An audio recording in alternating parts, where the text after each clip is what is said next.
The third day, after crossing the great sea. Blessed be the Almighty, who hath preserved me thus far, though I confess my strength wavers under the weight of mine own ambition and folly. We have passed into the lands of the Saracen, a realm unlike any I have ever known. The sun here doth burn with a fire that seethes the very earth and air, and I, unprepared for such wrath of nature, have found myself brought low by its merciless embrace. On the first day of our march into this strange and arid land, I did feel the strength of my youth surging within me. Yet by the third hour, my mail did weigh upon me like the stones of a castle wall, and my breath came as shallow as a dying man's. I faltered, and my steed, a noble beast named Heart, stumbled upon the unyielding, cracked earth, lamed by the harsh terrain. 'Twas a sight most sorrowful, for he had borne me true from the verdant fields of home. My companions, seeing my plight, laid me upon a cart pulled by mules, beasts hardy but foreign to my service, that I might recover. For 4 days and nights I lay there, fevered and weak, the world passing me by in a haze of sweat and suffering. Strangely, I felt a measure of relief in my infirmity, for the cart spared me the burden of marching, and in my weakness I began to observe the world around me. The faces of the people in this land are unlike those I have seen in Christendom, skin darker than ours, with eyes sharp as the edge of a blade, and garments loose and flowing, as if to defy the punishing heat. Their tongues utter words so foreign that they seem the speech of angels or devils, I know not which. Yet some, I have noted, carry a courtesy in their manner that belies the tales of their barbarism told by our priests and lords. The animals, too, are of a kind I have never seen. Great beasts with humps upon their backs wander the sands, their necks stretched high like that of a swan, yet their gait is awkward and plodding. They call them camels, and they are said to endure many days without water. Strange birds with long legs and plumes of color dart about the oases, and I have heard tell of monstrous lions that dwell in these parts, though I have not yet laid eyes upon one. The 7th day after my recovery. By the grace of God, I am returned to strength, and though my steed remains lame, I have taken to marching with my brethren once more. Yesterday, we came upon a village of the Saracens, a place of mud-brick dwellings clustered around a well. The people fled before our approach, save for a few who knelt and pleaded in their strange tongue. We spared them, for they bore neither weapons nor malice, though I confess, my sword did itch for action. Battle, however, was not long in coming. On the morrow, as we approached a narrow pass, we were set upon by a host of the enemy. They came on swift horses, their arrows flying like the rain of a summer storm. Their cries pierced the air, a cacophony of wild and fearsome sound. Yet we knights of Christendom held firm, forming a wall of shields and spears. The clash was fierce, and I took my share of blood, though my arm grew weary as the sun reached its zenith. By the day's end, we had driven them off, and I offered prayers of thanks, though I could not shake the image of their faces, so full of defiance and sorrow, even in death. The 10th day since entering this land. Each day brings new wonders and new trials. My companions and I speak often of home, of the green hills and cool rivers that now seem a paradise lost. Yet there is a strange beauty in this land, harsh and unforgiving as it is. The night sky here is vast and unbroken, the stars like a sea of silver fire. The winds carry the scent of spices and unknown flowers, and though the heat by day is unbearable, the coolness of the desert night brings a balm to the soul. Still, I cannot forget the purpose for which we have come. The holy city awaits us, and with it, the fulfillment of our sacred vow. I pray that I may yet endure, that my sword may strike true, and that my name may be written in the annals of heaven. For now, I rest, my body weary, but my spirit unbroken, ready to face whatever trials God may set before me. May his will be done. Sir Edwin of Redcliffe. The 22nd day after our crossing. By the grace of the Almighty, we have taken another village, a settlement of modest size, nestled near a grove of date palms and a spring of sweet water. It is a land rich in peculiar wonders, and I find my pen eager to recount the marvels I have witnessed in this place. For though we came as warriors with steel in hand, what we have found here fills me with as much awe as any battlefield glory. The village, though humbled by our might, was not desolate of life.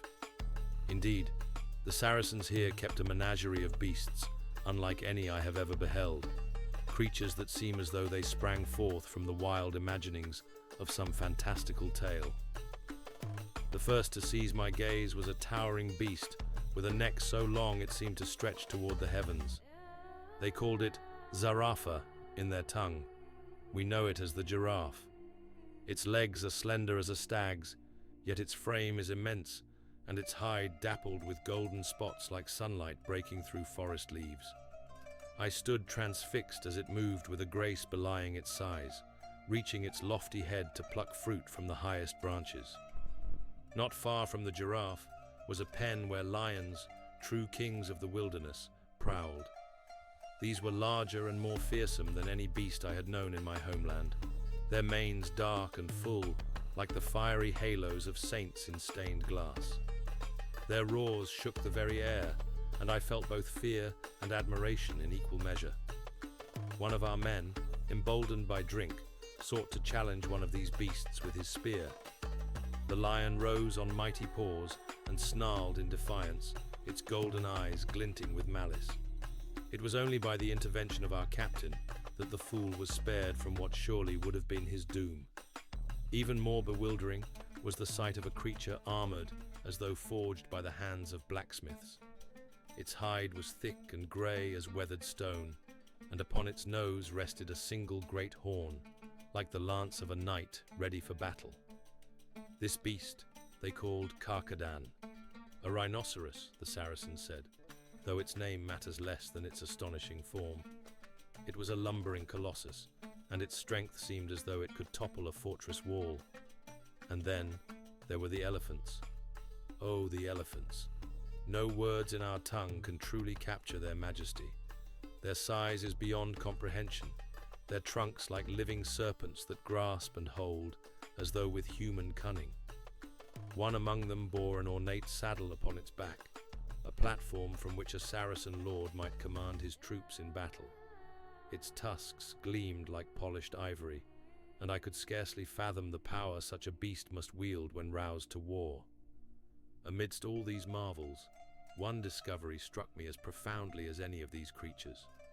Among the villagers were men of dark complexion, their skin like burnished bronze beneath the sun, who spoke with the tongue of Christendom.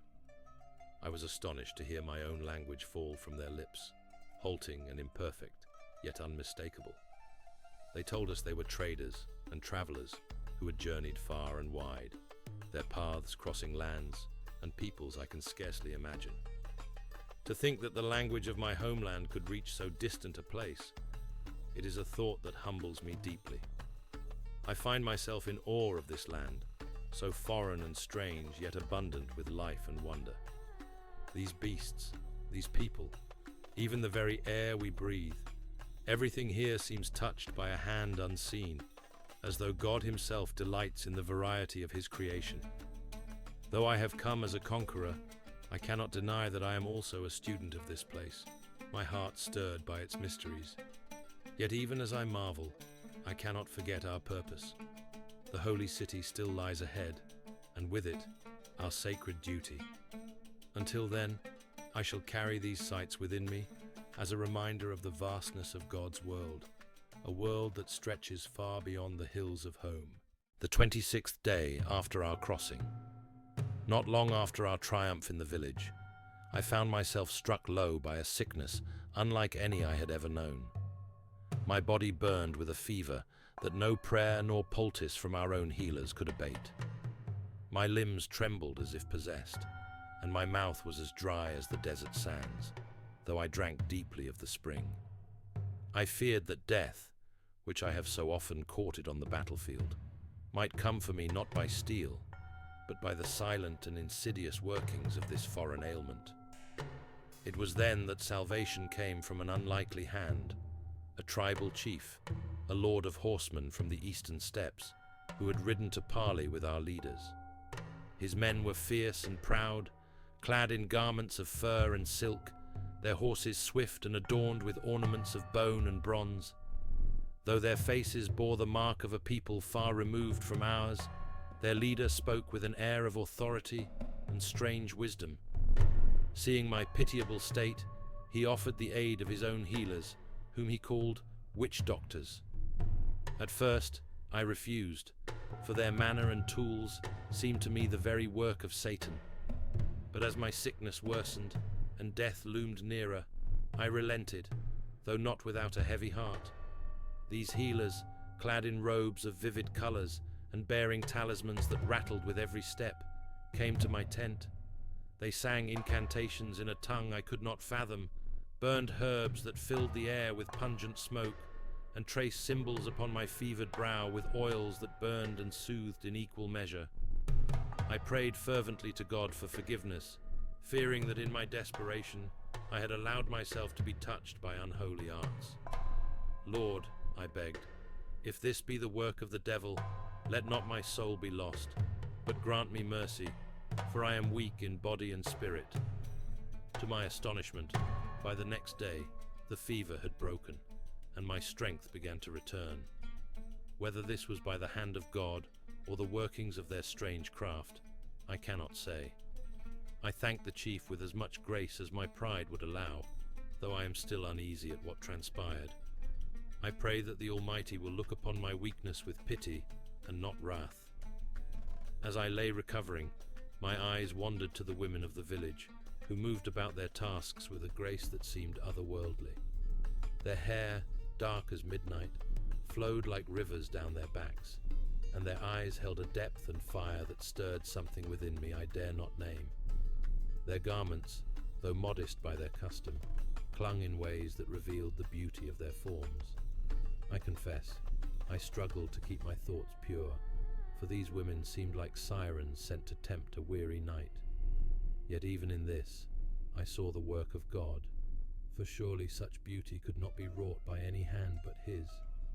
This land, so full of strangeness and contradiction, continues to challenge my understanding of the world and my place within it.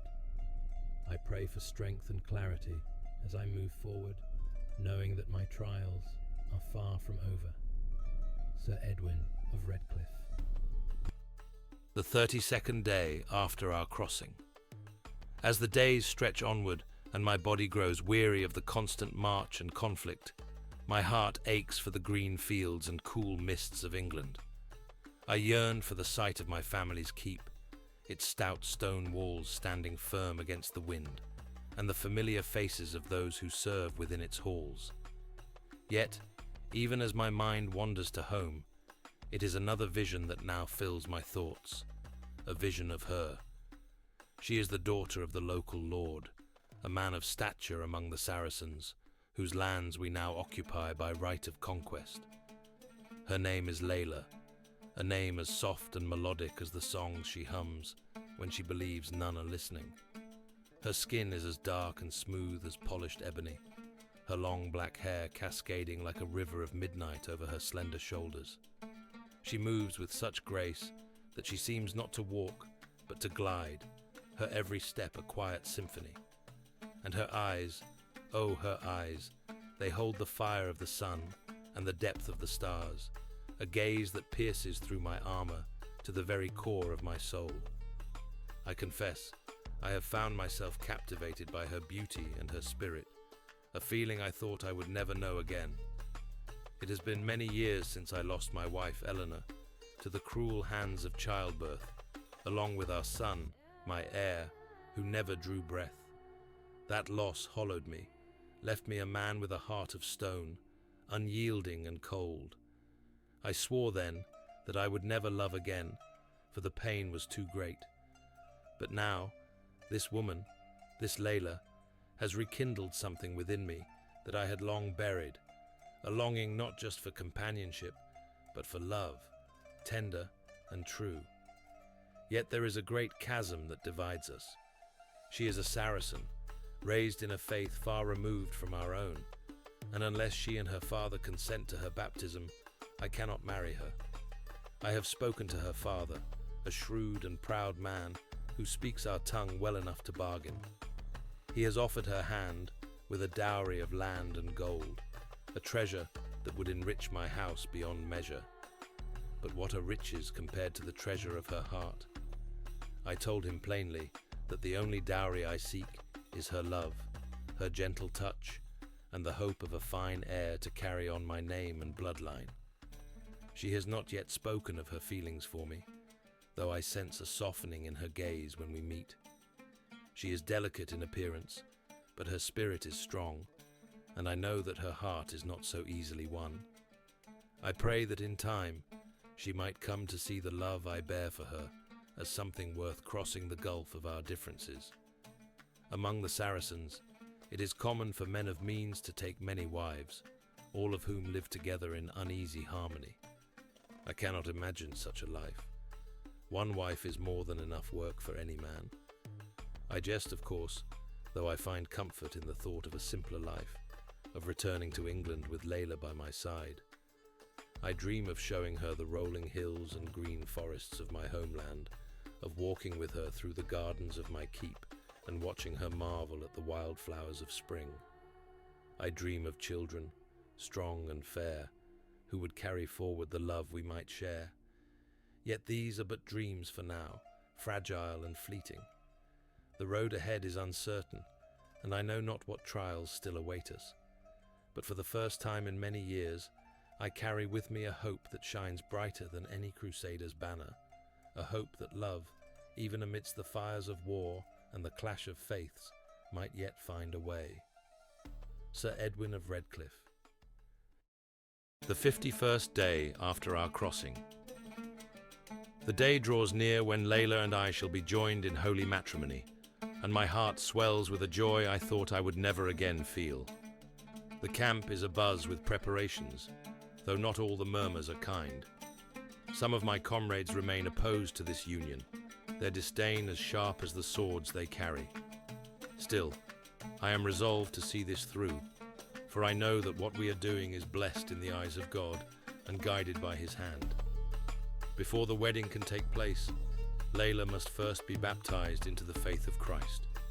It is a momentous step for her, one she undertakes with courage and grace. The bishop, though initially reluctant, has come to see the sincerity of her heart and the purity of her intentions. However, not all among our company share his wisdom. Sir Gerard, ever the loudest voice of dissent, stood before the bishop just yesterday, his face flushed with anger. "This is an affront to Christendom," he declared, his voice ringing through the air.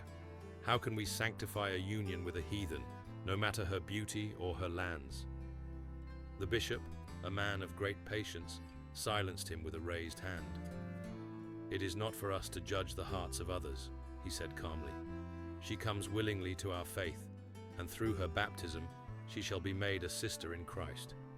To deny her is to deny the grace of God Himself." Though Gerard scowled, he could say no more, for the bishop's authority is absolute. The dissenters have grown quieter since, though their disapproval lingers like a shadow. I pray that in time they will see what I see, a love that transcends borders and faiths, a union that can bring peace where there was once only division. The day of the wedding. Today was the day, and what a wondrous day it was. The ceremony itself was unlike any I have ever seen, a beautiful melding of cultures and traditions that spoke to the unique nature of our bond. Layla's baptism was held in the morning, a solemn and sacred moment where she stood before the altar, her head bowed as the bishop poured holy water over her brow.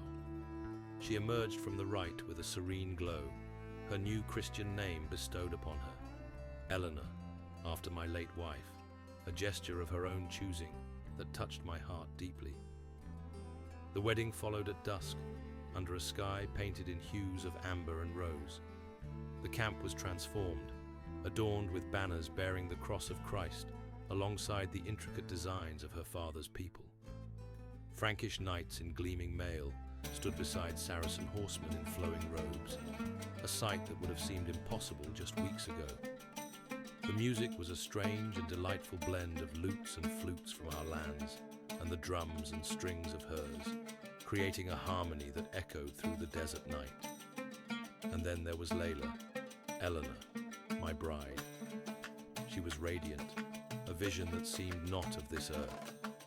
Her dark hair was braided and adorned with delicate golden threads, and her gown, a gift from her father, was a masterpiece of silk and embroidery, shimmering in the firelight.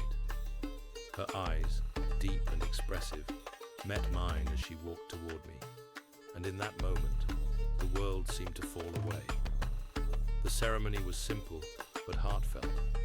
The bishop recited the blessings in Latin, and Layla's father spoke in his own tongue, offering words of wisdom and joy. When I placed the ring upon her finger, and we spoke our vows, I felt a peace unlike any I have ever known. The feast that followed was a celebration for the ages. There was food in abundance, roasted meats and spiced dishes from her people's kitchens, alongside the breads and cheeses of ours. The wine flowed freely, and laughter filled the air. For a time, it seemed as though the barriers of culture and faith had melted away, leaving only the shared joy of a union well blessed. As I write this, my bride sleeps beside me, her hand resting gently on mine. I am filled with gratitude to God for this day, for this woman who has brought light back into my life, and for the promise of the future we will build together. Though I may never see England again, I find that I no longer long for its shores as I once did. My home is here now, wherever she may be. Sir Edwin of Redcliffe. The 52nd day after our crossing. The day of our union was a triumph, a joining of hearts and lives that I believe to be ordained by God himself. That night, as the revelry of the camp began to fade and the stars above shone in quiet witness, I led my wife, my Eleanor, to the modest tent that had been prepared for us. My heart raced, not with the thrill of conquest, but with a tenderness I had not felt in many years. She was radiant in the soft glow of the lamps, her dark eyes meeting mine with a mixture of shyness and anticipation. As we sat together, her hand in mine, we spoke in whispers, our words a bridge between two worlds. She told me of her hopes and fears, of her longing to be a good wife and to bring joy to our union. I, in turn, promised to honor and cherish her, to build a life with her that would be a beacon of love and strength in a land fraught with strife. When we lay together, it was not merely an act of passion, but one of profound connection, as if the vows we had spoken were now written upon our very flesh. Her touch was delicate yet sure, and I was reminded of the fragility and beauty of life. As we embraced, I silently prayed that our love would bear fruit, that God might bless us with a child, a son, an heir, to carry forward the legacy of our union and heal the wounds of loss that had scarred my heart for so long. The morning after, I woke with the first light of dawn, the golden rays filtering through the thin fabric of the tent. For a moment I lay still, savoring the warmth of her beside me, her head resting on my chest, her dark hair spilling like silk across the bedding. The peace of the moment was unlike any I had known, a fragile, fleeting joy that felt too perfect to be real. But as I shifted slightly to rise, I felt a chill where warmth should have been. My heart froze, and I turned to her, calling her name softly. She did not stir. "Eleanor," I said again, louder this time, shaking her gently. Her body was cold beneath my touch, her lips pale and still. A cry escaped me, a sound I did not recognize as my own. I pulled her close, willing her to wake, to breathe, to show any sign of life. But she remained lifeless, her beauty now a cruel mockery of the vibrant woman she had been just hours before. The camp was roused by my shouts, and soon the bishop and the healers arrived. They examined her, their faces grave, and told me she must have succumbed to some hidden malady, a weakness of the heart perhaps, or a sickness that neither herbs nor prayers could cure. Their words were hollow to me, their explanations a cruel comfort. I sat beside her for hours, unable to comprehend the enormity of what had been taken from me. The joy of our wedding, the hope of our future, the promise of a child, all of it had been snatched away in an instant, leaving only emptiness in its wake. Now, as I write these words, I feel as though I am a man unmoored, adrift in a sea of grief. I cannot understand why God would allow such a thing, why he would give me a love so pure only to rip it away. Yet even in my anguish, I cling to the hope that she is at peace, her soul cradled in the arms of the Almighty. Tonight, I will bury her with the rites of our faith, and I will pray that her spirit finds rest. As for me, I know not what path lies ahead. My heart is broken, my spirit weary, but I will carry her memory with me for as long as I live. Sir Edwin of Redcliffe. Today, I laid my Eleanor to rest. Beneath the wide, merciless sky of this foreign land, her body was committed to the earth, and with her, the last fragments of the joy I had known. The bishop conducted the rites with solemnity, his voice steady despite the tears that threatened to overwhelm me. Yet, as I stood by her grave, I could not help but notice the absence of many faces I had once counted among my friends. Those who had dined with me, fought beside me, and toasted my union just days ago were nowhere to be seen. Instead, there were whispers, cruel and venomous, carried on the desert wind. A punishment from God, I heard them say, for daring to marry a heathen. The words cut deeper than any blade, their malice like salt in the wound of my grief. That night, my anger boiled over. I sat alone in a tavern, nursing my sorrow, when a knight's man-at-arms, a brute named Rolf, spoke openly and mockingly of my Eleanor. His words were vile, his tone filled with scorn as he laughed at her death and my mourning. Without a word, I stood, drawing my blade as I crossed the room. The other patrons fell silent, their eyes wide with shock, but none moved to stop me.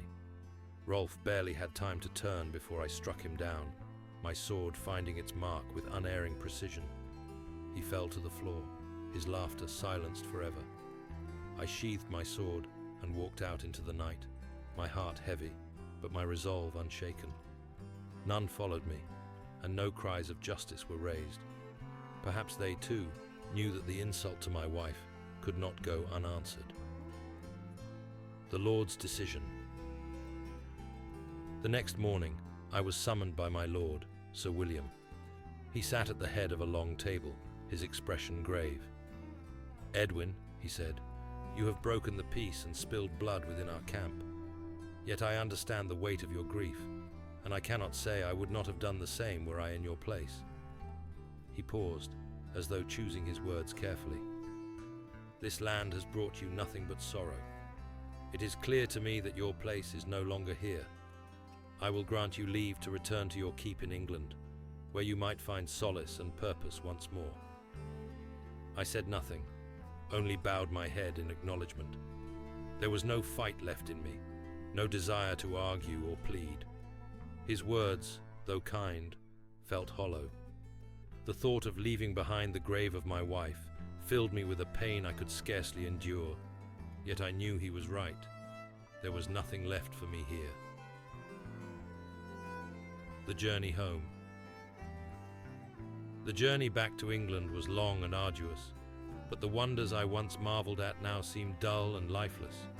The golden sands, the exotic cities, the strange beasts, they were all but shadows to me now, lacking the light that Eleanor had brought to my life. As I sailed across the great sea, I found myself staring at the horizon, my thoughts a storm of grief and anger. I prayed for forgiveness, for understanding, for the strength to move forward. Yet the heavens remained silent, the waves below offering no solace. When I finally set foot upon the shores of my homeland, the familiar sights brought no comfort. The rolling hills and verdant fields, once so dear to me, now seemed cold and distant. My keep awaits me, its walls still standing strong, but it feels less like a home and more like a tomb, a place where I will carry the burden of my sorrow alone. Still, I write these words with the hope that time might yet heal the wounds upon my heart. Perhaps one day I will find peace, though it feels a distant dream. For now, I am left with the memory of a love that burned brightly, if only for a fleeting moment, and the weight of a grief that will never truly leave me. Sir Edwin of Redcliffe.